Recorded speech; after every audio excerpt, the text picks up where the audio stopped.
بسم اللہ الرحمن الرحیم ان للمتقین مفازا حدائق واعنابا وكواعب اترابا وكأسا دهاقا لا يسمعون فيها لغوا ولا كذابا۔ اور اس کے بعد حسب معمول جو قرآن کا معمول ہے جنتیوں کا تذکرہ شروع کہاں سے فرمایا؟ ان للمتقین مفازا، یقیناً اللہ سے ڈرنے والوں کے لیے کامیابی ہے۔ یہ ذہنوں میں ہمیں بٹھا لینا چاہیے۔ کوئی ادھر ادھر کے ڈھکوسلے لگا کر اور سمجھے انسان کہ میں جنت میں چلا جاؤں گا۔ اللہ نے یہ فرمایا جنت تقوی والوں کے لیے، جو دنیا میں پرہیز کرتے تھے خدا کی نافرمانیوں سے۔ فرمایا اعدت للمتقین، وہ جنت متقین کے لیے تیار کی گئی۔ یہاں پر فرمایا کامیابی، مفازن، کامیابی کس کے لیے؟ للمتقین، مجرموں کے مقابلے میں متقین کا لفظ لائے۔ ان للمتقین مفازا، بے شک صاحبان تقوی کے لیے، یعنی اللہ سے جو ڈرتے رہتے ان کے لیے بڑی کامیابی ہے۔ پھر اس کامیابی کی کچھ تصویر بتائی گئی۔ حدائق، باغات، واعنابا، اور انگور۔ باغات میں انگور کے باغ بھی شامل ہوتے ہیں، لیکن انگور کا خاص طور پر تذکرہ کیا، ایک عام چیز کے بعد ایک خاص چیز کا تذکرہ کیا جاتا ہے اس کی اہمیت کی وجہ سے۔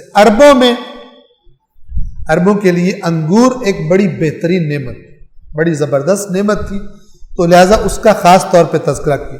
قرآن کی مثالیں، قرآن کی سزائیں، قرآن کی نعمتیں، ان میں زیادہ جو رنگ غالب ہے وہ ان چیزوں کا ہے جو عرب معاشرے میں پائی جاتی تھی، کیونکہ پہلی بات انہی سے ہو رہی تھی۔ ورنہ اللہ نے سب کے لیے کہہ دیا جو چاہو گے ملے گا۔ اور دوسری طرف سے عذاب کا کہ ایسی پکڑ کروں گا جیسی پکڑ کسی نے نہیں کی ہو۔ حدائق واعنابا، باغات، اب کامیابی کا تذکرہ ہو، باغات اور انگور، وکواعب اترابا، اور نوخیز جوانیوں والی بیویاں، اترابا، اتنی، اتراب تراب سے ہے، انہوں نے ترجمہ عام طور پہ کیا جاتا ہے ہم سن، یعنی ایج کے اعتبار سے ایک جیسی عمر والی، لیکن اس کا جو صحیح مفہوم ہے وہ یہ ہے کہ وہ اس طرح جانتی ہوں گی جنتی کو، جس کو اللہ تعالیٰ وہ ازواج عطا کرے گا، اس طرح جانتی ہوں گی جیسے کہ یہ دونوں بچپن سے، جب کہ بچے مٹیوں میں کھیلتے ہیں، اس زمانے سے مل کر کھیل کر جوان ہوئے اکٹھے۔ اتنا زیادہ آپ کو پتہ ہے جو بچپن کے دوست ان سے زیادہ قرب ہوتا ہے، چونکہ بچپن کی باتیں وہ انسان کے دل کے اندر بیٹھی ہوتی ہیں۔ تو ایسا نہیں ہوگا کہ کوئی جنت میں لگے گا کہ یہ تو کوئی واقفیت ہی نہیں آپس میں، پہلی دفعہ خداوند عالم نے وہ صفات ان کو عطا کی ہوں گی، اس قدر وہ مثلا مزاج آشنا ایسی ہوگی کہ انسان کو یوں لگے گا گویا کہ بچپن سے ہم اکٹھے مٹیوں میں کھیل کر اور پل کر اور ہم اکٹھے جوان ہوئے۔ وَكَوَاعِبَ أَتْرَابًا، کواعب سے مراد عمر کا وہ حصہ جب جوانی بالکل آغاز ہو رہی ہوتی ہے، جوانی کا آغاز ہوتا ہے، اٹھان ہوتی ہے، اور اترابا وہی ہم عمر، لیکن جو بچپن سے مثلا ساتھ رہے ہو۔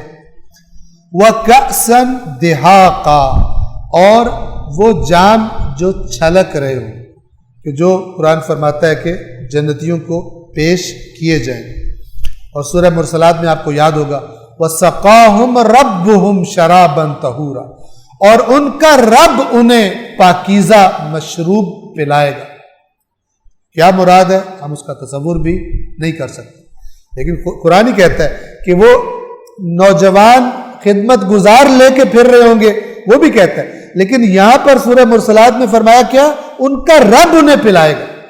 اب وہ کیا چیز ہوگی جو پلائی جائے گی، اور وہ پلانے کی کیفیت کیا ہوگی، پروردگار عالم بہتر جانتا۔ وَكَأْسًا دِهَاقًا، اور چھلکتے جام ہیں۔ لا يسمعون فيها لغوا ولا كذابا.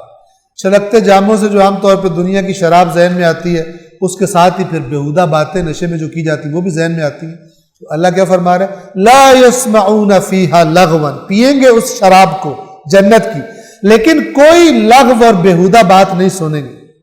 یعنی جو پی رہے ہوں گے وہ کوئی بھی الٹی سیدھی ہلڑ بازی اور بیہودہ باتیں نہیں کریں گے. ولا کذابا، اور نہ ہی جنتی لوگ جو ہیں وہاں پر کوئی جھوٹ سنیں گے. اور یہاں جھوٹ سے مراد تفاسیر میں بیان کیا گیا، اور غور کرنے سے یہ باتیں واضح ہو جاتی ہیں. کون سا جھوٹ؟ کہ جو ان کو تہمت لگائی جاتی تھی، جنتیوں کو ان پہ جھوٹ باندھے جاتے تھے، کوئی وہاں پر ایسا ماحول نہیں ہوگا.